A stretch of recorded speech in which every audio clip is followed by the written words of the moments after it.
How to share certificate on LinkedIn from DataCamp. Our guest person is you to share your certificate on LinkedIn from DataCamp website. If that's so, then this video might help you out. Without further ado, let's dive into the video. To share your DataCamp certificate on LinkedIn, first of all, open browser on your laptop or mobile devices. Once you open the browser, search the DataCamp website. As soon as you enter the website, log in into your account with your registered email and password. From your dashboard, go to the course or the completion of your certificate that you have achieved, which is usually shown at the top left corner of your screen certification. Just simply tap on certification. Now go over to the option where you'll be able to see click on view certificate.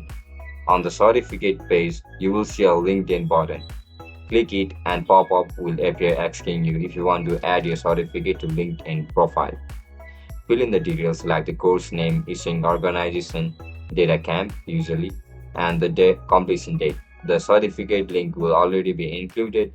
Finally, click Save and your certificate will appear under the license and certification sections of your LinkedIn profile. That's it, guys. Now your achievement is live on LinkedIn for recruiters and peers to see. If you guys found this video helpful, don't forget to like, share, and subscribe to our channel. I'll catch you up in the next one. Bye bye.